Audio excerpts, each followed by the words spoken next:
Se trata de un raro manuscrito bíblico ortodoxo etíope, escrito a mano en la lengua litúrgica sagrada de Etiopía. Algo que nunca estuvo destinado a ser leído, y sin embargo, de alguna manera, sobrevivió. Oculta durante casi 1700 años en lo profundo de los aislados monasterios de montaña de Etiopía, una sola página se transmitió en silencio. Jamás publicado, jamás traducido, jamás mencionado, fuera de un círculo sagrado de monjes que habían jurado guardar secreto. No se trataba de un manuscrito perdido. Fue ocultado deliberadamente, protegido, temido, porque su contenido no solo enriquece la historia de Jesús, reconfigura los momentos posteriores a la resurrección de maneras que desafían todo lo que creíamos saber.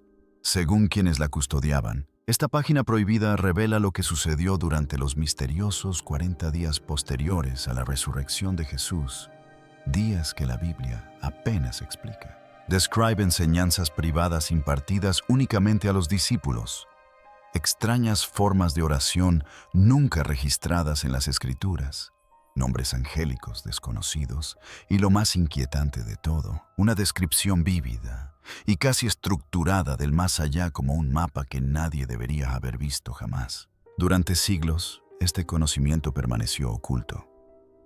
Algunos creen que fue reprimido, otros dicen que era demasiado peligroso revelarlo. Pero ahora finalmente ese silencio se ha roto. Antes de que revelemos lo que estaba oculto, dale a me gusta y suscríbete, porque lo que estás a punto de escuchar es algo que nunca debiste saber. La página que prohibieron. El Mashafa Keddus comienza con Jesús de pie entre sus discípulos 3 días después de su muerte. Les dice que el ministerio público fue una preparación. Ahora viene la verdadera enseñanza. Lo que sigue son 40 días de instrucción que nunca se incluyeron en ninguna Biblia occidental. El texto describe 7 posturas de oración. Cada postura alinea el cuerpo con una frecuencia espiritual diferente. Estar de pie con los brazos en alto conecta con los ángeles de alabanza. La postración con la frente tocando la tierra abre los canales para recibir instrucción divina. Arrodillarse con las manos cruzadas sobre el pecho crea un sello que protege la oración de la interferencia demoníaca. Sentarse con las palmas hacia arriba sobre las rodillas recibe sabiduría divina. Tumbarse completamente en reposo abre el alma a la transformación. No son metáforas, sino técnicas con propósitos específicos. El texto explica cuándo usar cada una. La oración matutina requiere posturas diferentes a las de la oración vespertina. Las oraciones para la sanación difieren de las oraciones para pedir guía. El texto menciona ángeles, no solo a Miguel y Gabriel que aparecen en las escrituras occidentales. El Mashafa Keddus nombra a Suriel, el ángel que guía a las almas después de la muerte. Raguel, el ángel que imparte justicia divina a quienes dañan a los inocentes. Sariel, que protege a los espíritus que pecan contra otros espíritus. Remiel, que supervisa la resurrección y despierta a los muertos en el momento señalado. Fanuel, que preside el arrepentimiento y da esperanza a quienes heredan la vida eterna. Cada ángel tiene una función. Se puede invocar a cada uno por su nombre. Cada uno responde a invocaciones específicas detalladas en el texto. El texto describe el cielo en 7 niveles. Cada nivel tiene guardianes que desafían a las almas ascendentes. Cada guardián requiere conocimientos específicos para superarlo. El primer cielo contiene nubes y ángeles que registran las acciones humanas. El segundo cielo alberga a los ángeles caídos que esperan juicio. El tercer cielo es el paraíso donde descansan los justos.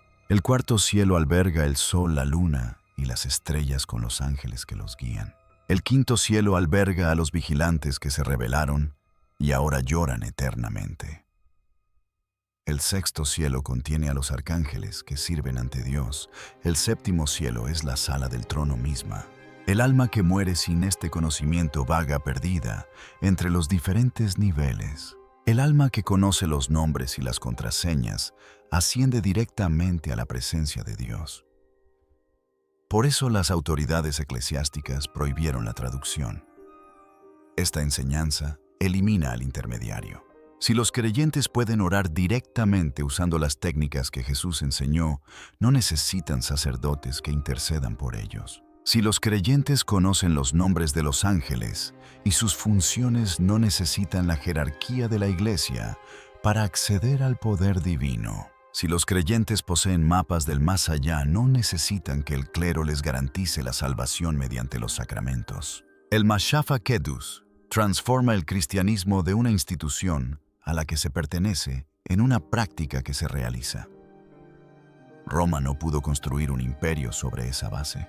Constantinopla no pudo mantener el control sobre millones de creyentes que tenían acceso directo al cielo. Así que quemaron las copias. Declararon el texto herético en concilios donde no estaban presentes obispos etíopes. Aseguraron a los creyentes que el canon era completo y que cualquiera que afirmara lo contrario era un impostor. Durante 17 siglos, los cristianos occidentales desconocían la existencia de estas enseñanzas. Los monjes de Etiopía sí las conocían, las seguían practicando a la luz de las velas en celdas de montaña. Continuaban rezando con las mismas posturas, mantuvieron vivas las técnicas mientras el resto del mundo las olvidaba. La Iglesia Occidental calificó este material de apócrifo, una palabra griega que significa oculto. ¿Pero oculto por quién? ¿Oculto de quién? La iglesia etíope jamás ocultó estos textos. Los leían en el culto público todos los domingos. Los enseñaron a todas las generaciones de monjes y sacerdotes. El ocultamiento tuvo lugar en Roma, no en Aksum. La supresión se produjo en Constantinopla, no en las tierras altas de Etiopía. La biblioteca, a la que Roma no pudo llegar, Etiopía, era cristiana antes de que Roma fuera cristiana. El rey Esana declaró el cristianismo como religión de Estado en la década de 330 de Eda. Roma no lo siguió hasta el año 380 después de Cristo. Eso es simplemente un hecho. Más de 50 años antes de que el Imperio Romano se convirtiera oficialmente en un reino africano, ya estaba construyendo iglesias, formando sacerdotes y recopilando las sagradas escrituras. La iglesia etíope preservó lo que Roma destruyó. Su canon bíblico contiene 81 libros. La Biblia protestante contiene 66 versículos. La Biblia católica contiene 73. Etiopía lo conservó todo. Mientras los concilios romanos debatían qué textos pertenecían y cuáles debían quemarse, los escribas etíopes copiaban todo lo que recibía, lo que garantizaba su conservación sin discreción. Si provenía de la tradición apostólica, lo conservaban. El libro de Enoc describe a ángeles caídos que enseñaron a los humanos conocimientos prohibidos. 200 ángeles llamados vigilantes descendieron a la tierra y corrompieron a la humanidad. Les enseñaron metalurgia para fabricar armas, cosméticos para la vanidad y astrología para la adivinación. Tomaron esposas humanas y engendraron descendencia gigante llamada Nefilim. Las iglesias occidentales rechazaron este texto porque demasiado extraño, demasiado detallado y demasiado peligroso para los creyentes comunes. Etiopía conservó la versión completa, los 108 capítulos. Cuando los eruditos descubrieron fragmentos de Enoc en los rollos del Mar Muerto, en 1947 se dieron cuenta de que el texto era antiguo e importante, pero solo tenían fragmentos. Para leer el manuscrito completo, tuvieron que ir a Etiopía. Los monjes habían conservado lo que las cuevas habían perdido. El libro de los Jubileos relata el Génesis con detalles adicionales que lo cambian todo, incluidas las fechas exactas de nuestra creación calculadas al día. Los orígenes de los demonios, como espíritus de los muertos, Nefilim y el calendario Dios, en realidad instituyó un calendario solar de 364 días, no el calendario lunar utilizado por otras tradiciones. Las iglesias occidentales rechazaron este texto. Etiopía lo lee como escritura en la rotación litúrgica regular. Los evangelios de Garima demuestran la antigüedad de esta tradición. En 2010, investigadores de la Universidad de Oxford dataron estos manuscritos mediante radiocarbono, situándolos aproximadamente en el año 390 después de Cristo. Esto los convierte en uno de los manuscritos cristianos más antiguos del mundo. Las páginas están encuadernadas en piel de cabra con técnicas ancestrales. La tinta contiene oro. Las iluminaciones muestran una sofisticación artística que no se vería en los manuscritos europeos hasta siglos después. Retratos a página completa de los evangelistas, intrincados bordes geométricos y colores que conservan su viveza tras 1600 años. Estos manuscritos contienen variantes textuales que no existen en ninguna tradición occidental. Frases que fueron eliminadas en copias posteriores, lecturas que desaparecieron de las versiones griegas y latinas. Los monjes no copiaron de fuentes europeas.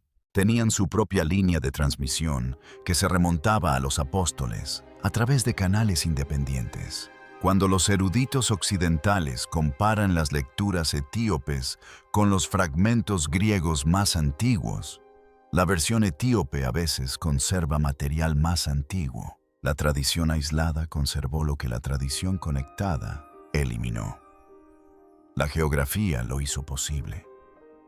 Las tierras altas de Etiopía son fortalezas naturales, cadenas montañosas que se extienden de norte a sur, desiertos que separan la costa del interior. Ninguna legión romana marchó jamás hacia Aksum. Ningún emperador bizantino jamás impuso sus preferencias teológicas a los obispos etíopes. Cuando los ejércitos incendiaban bibliotecas por toda Europa y Oriente Medio, durante invasiones y guerras religiosas, los monjes etíopes transportaban manuscritos por senderos de montaña hasta iglesias rupestres excavadas en los acantilados. Construían cajas de piedra para proteger las páginas de la humedad y los insectos. Formaban a generaciones de escribas para que copiaran cada letra con exactitud. No los trataban como piezas de museo. Los leían, rezaban con ellos y enseñaban a partir de ellos. Para la Iglesia Ortodoxa Etíope, estos textos no son curiosidades históricas. Son escrituras vivas que dan forma al culto diario. El libro de Enoc se lee durante ciertas festividades. El libro de los jubileos proporciona el calendario para las observancias sagradas. El Mashafa Feker contiene las oraciones que los monjes usan cada mañana, lo que dicen realmente las instrucciones. El Mashafa Feker es un manual. No te pide que creas, te dice qué hacer. Las enseñanzas de 40 días comienzan con la respiración. Jesús instruye a sus discípulos a respirar, siguiendo patrones que preparan el cuerpo para la recepción espiritual. 3 tiempos de inhalación, retención de 7, liberación de 4. Este ritmo disminuye la frecuencia cardíaca. Este ritmo aquieta el constante parloteo de la mente. Este ritmo abre lo que el texto llama el ojo interior, la capacidad de percibir la realidad espiritual directamente. Los discípulos practican esto durante horas cada día. El texto dice que dominarlo requiere 40 días de esfuerzo constante. Por eso la enseñanza duró exactamente 40 días. Luego vienen las visualizaciones. Imagina una luz que desciende desde arriba. No una luz imaginaria, sino una luz real que existe tanto si la percibes como si no. Esta práctica enseña percepción. Imagina la luz entrando por la coronilla. Siéntela como calor o presión. Imagínalo llenando la cavidad torácica donde reside el alma. Imagínalo irradiando hacia afuera a través de las extremidades hasta que todo el cuerpo resplandece. El texto dice que en esta etapa, los practicantes avanzados se vuelven visibles para los ángeles. Sus oraciones viajan más rápido. Sus peticiones reciben prioridad. Luego vienen los nombres.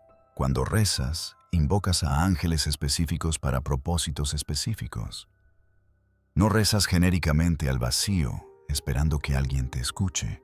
Te diriges a los seres por su nombre. Expresas tu petición con precisión.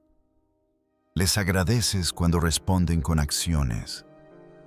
Esta es una comunicación directa con la jerarquía espiritual. Suriel para la guía, Raguel para la justicia, Saracael para la protección contra ataques espirituales.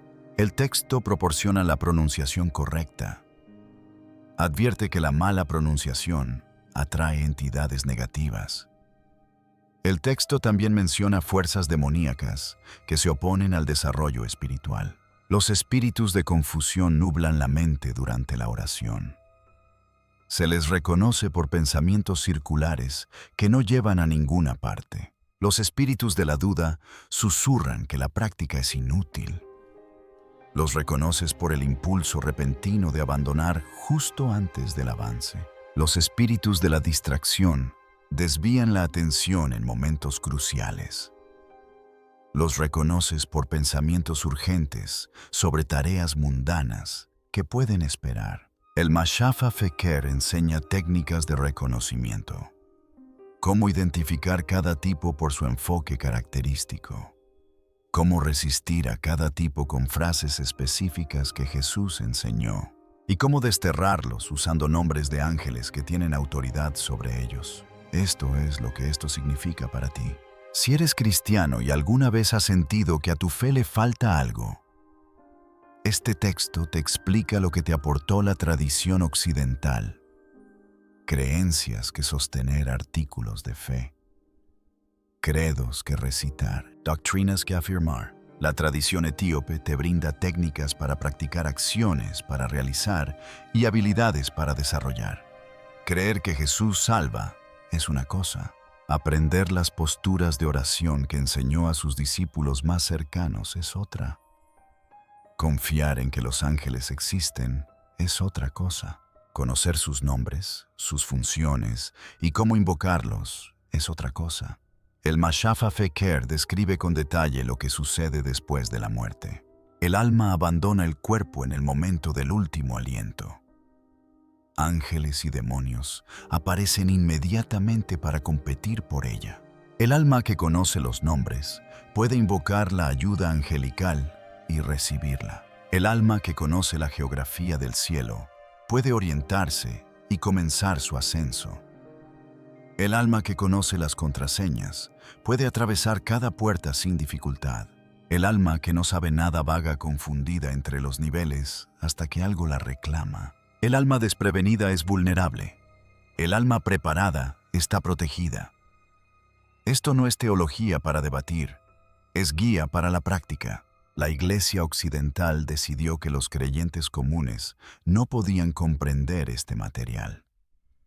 Demasiado complejo para los campesinos sencillos. Demasiado peligroso para quienes pudieran practicar incorrectamente. Demasiado propenso a generar practicantes independientes que no necesitaran validación institucional para sus experiencias espirituales. Así pues, crearon una versión más sencilla de la fe. Cree en lo correcto. Realiza los rituales adecuados administrados por el clero. Confía en que la Iglesia se encargará de los aspectos espirituales en tu nombre. Paga tus diezmos, obedece a tus sacerdotes y espera lo mejor cuando mueras. Etiopía rechazó esta simplificación. Los monjes etíopes aún practican estas técnicas hoy en día en monasterios dispersos por las tierras altas. Rezan de pie durante horas utilizando las posturas descritas en el Mashafa Feker. Ayunan utilizando métodos que en comparación hacen que el monacato occidental parezca cómodo. Cantan en escalas y ritmos antiguos que desaparecieron de las iglesias europeas hace más de un milenio. Relatan visiones. Describen encuentros con ángeles a los que nombran. Afirman tener una experiencia directa de las realidades divinas que describe el texto. No se trata de recreaciones históricas para turistas. Son tradiciones vivas mantenidas ininterrumpidamente desde el siglo IV. Los monjes que las practican afirman que sus enseñanzas funcionan.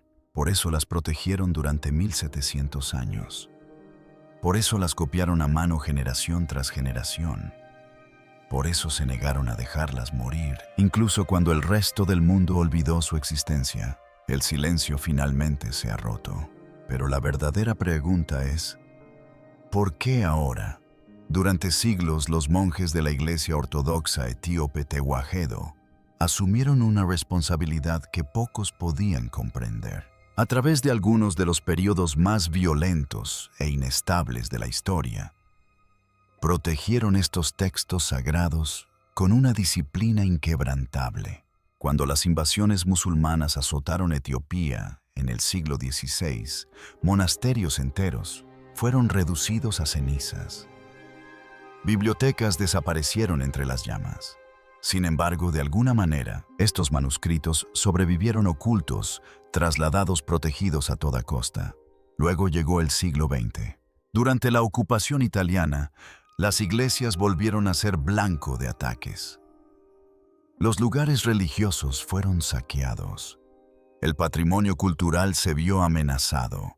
Y aún así los monjes no se doblegaron. Más tarde, bajo el régimen comunista, el peligro se volvió aún más personal. Los sacerdotes fueron encarcelados. Algunos fueron ejecutados. Las tradiciones religiosas fueron suprimidas, relegadas a la clandestinidad. Pero incluso entonces, en lo más profundo de monasterios remotos, el trabajo continuó en silencio. Generación tras generación, los monjes copiaron cuidadosamente estos textos a mano. Cada carta se conservó, cada página se protegió. No por reconocimiento, no por fama, sino con un único propósito: asegurar que nada sagrado se perdiera, incluso si el mundo a su alrededor se derrumbara. A pesar de la guerra, el hambre y el aislamiento casi total del mundo exterior, su misión nunca cambió. Mientras otras tradiciones se desvanecían o se transformaban por influencias externas, ellos permanecieron inalterables, guardianes de algo ancestral, algo intacto. Entonces, poco a poco, el mundo exterior comenzó a llegar. Los misioneros europeos llegaron a Etiopía esperando algo muy diferente. Muchos creían que encontrarían una versión simplificada o incompleta del cristianismo, algo que necesitaba orientación, corrección o modernización. Pero lo que encontraron los sorprendió. Encontraron una tradición mucho más antigua que la de muchas de sus propias denominaciones. Una iglesia con profundas raíces históricas, una teología compleja y prácticas que se habían mantenido inalteradas durante siglos. La iglesia etíope seguía su propio calendario, todavía basado en el antiguo sistema juliano, mucho después de que Europa hubiera adoptado el gregoriano. Sus rituales conservaron formas de culto que habían desaparecido en otras partes del mundo. Y quizás lo más sorprendente de todo, su Biblia era diferente. Contenía libros y enseñanzas que el cristianismo occidental había rechazado o eliminado siglos atrás. Para muchos misioneros, esto generó confusión. Algunos no sabían cómo reaccionar. Otros intentaron intervenir tratando de modificar lo que veían, eliminando textos o alterando tradiciones. Pero esos esfuerzos fracasaron. La iglesia etíope llevaba practicando su fe más de 1000 años antes de la llegada de estos forasteros. No era algo que pudiera simplemente reescribirse. Así pues, los monjes continuaron su labor con discreción, cuidado y sin interferencias. Pero en las últimas décadas, algo empezó a cambiar. El mundo mismo se estaba transformando. La tecnología avanzaba rápidamente. La información ya no se limitaba a los espacios físicos. Los manuscritos antiguos, antes ocultos en monasterios remotos, ahora se fotografiaban, digitalizaban y compartían en línea. Académicos de todo el mundo estaban accediendo a fragmentos de estos textos, estudiándolos, traduciéndolos y a veces malinterpretándolos. Para los monjes, esto representaba un nuevo tipo de amenaza. No la destrucción, sino la distorsión. Se dieron cuenta de algo fundamental. Si permanecían en silencio, otros comenzarían a contar su historia por ellos. Y esas versiones podrían no ser precisas. Se podrían perder significados sagrados. El contexto podría malinterpretarse. Las enseñanzas podrían ser reinterpretadas de maneras nunca previstas. Así que después de siglos de silencio, tomaron una decisión. Si estos textos iban a ser revelados, serían ellos quienes lo harían. Y lo harían con cuidado deliberadamente y en sus propios términos. Al mismo tiempo observaban cómo se desarrollaba algo más, particularmente en Occidente.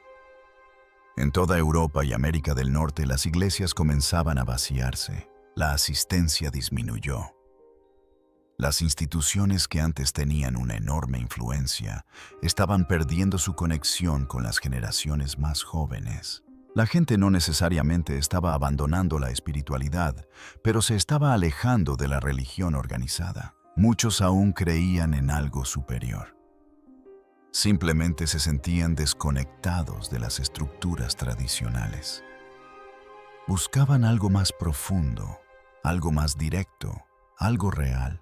Y los monjes creían haber preservado precisamente eso. No se trataba solo de ideas teológicas o doctrinas abstractas. Según ellos, estos textos contenían enseñanzas prácticas, métodos de oración, disciplina y conciencia espiritual, diseñados para ser experimentados, no solo creídos. Enseñanzas que apuntaban a una conexión directa con lo divino, sin depender completamente de instituciones o intermediarios. Tras 1700 años, empezaron a creer que el mundo por fin estaría preparado para escucharlo. Ahora, poco a poco, comienzan a surgir traducciones de estos escritos antiguos, sobre todo al inglés. Pero esto es solo el principio. Los investigadores siguen trabajando con esmero, comparando diferentes versiones, analizando lenguas antiguas y debatiendo sobre su autenticidad. Algunas secciones existen solo en fragmentos. Otras tienen múltiples interpretaciones, según la traducción.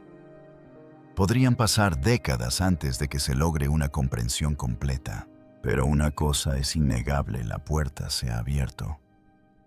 Y no todos se sienten cómodos con eso, porque estas revelaciones no solo se suman a las creencias existentes, sino que las desafían. Durante siglos, muchos han creído que el canon bíblico estándar, utilizado en Occidente, contiene todo lo necesario, que la historia está completa. Pero estos textos sugieren algo completamente distinto. Plantean la posibilidad de que partes de las enseñanzas cristianas primitivas se hayan eliminado, perdido o excluido intencionadamente con el tiempo. Y esa idea plantea preguntas incómodas. ¿Es realmente completa la comprensión moderna del cristianismo? ¿O es solo una parte de un panorama mucho más amplio y complejo? Entre el material recientemente revelado, se encuentran enseñanzas atribuidas a Jesús después de la resurrección, durante el misterioso periodo de 40 días que los textos convencionales apenas describen. Estos escritos hablan de formas de oración únicas, distintas a cualquier cosa que se enseñe comúnmente hoy en día. Introducen nombres y funciones de ángeles que no se encuentran en las escrituras tradicionales. Y quizás lo más interesante, describen conceptos estructurados y por capas del más allá. Ideas que algunos creen que podrían haber sido consideradas demasiado complejas o incluso controvertidas para su enseñanza generalizada. Pero más allá de todo eso, hay una idea que destaca por encima de las demás. Un desafío a la estructura misma de la religión institucional. Durante siglos, muchas tradiciones han enseñado que el acceso a lo divino debe producirse a través de sistemas, autoridades o intermediarios específicos. Pero según estos textos, esa conexión podría ser mucho más directa de lo que la mayoría de la gente jamás supo. Por supuesto, lo que decidas hacer con esta información depende enteramente de ti. Puede que lo consideres una especulación antigua, ideas que fueron descartadas por razones válidas.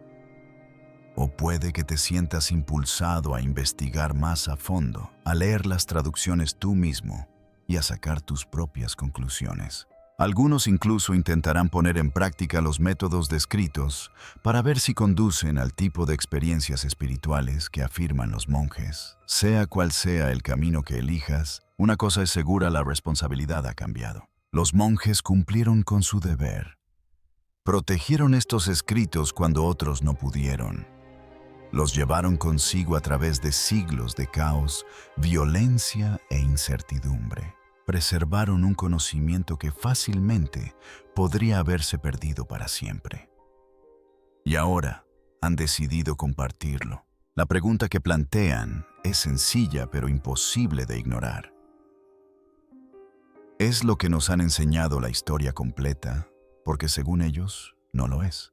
Afirman poseer enseñanzas que nunca fueron ampliamente difundidas, métodos de oración que nunca se enseñaron comúnmente, ideas que alguna vez se consideraron demasiado poderosas, demasiado transformadoras o quizás demasiado perturbadoras para el público en general. Conocimiento que nunca se perdió, solo se ocultó. Y ahora ya no está oculto. Lo que lo hace aún más fascinante es que esto podría ser solo el comienzo. Se cree que los archivos etíopes contienen miles de manuscritos antiguos, muchos de los cuales permanecen sin traducir. Entre ellos se encuentran textos que describen la juventud de Jesús, relatos de apóstoles, no mencionados en las tradiciones occidentales, y escritos sobre el fin del mundo, que ofrecen perspectivas completamente diferentes. La magnitud de lo que aún queda por descubrir es enorme.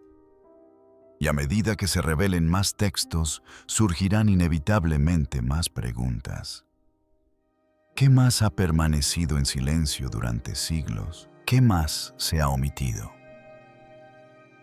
¿Y cuánto de lo que creemos hoy se basa en una visión incompleta? Una cosa es segura: esta historia está lejos de haber terminado.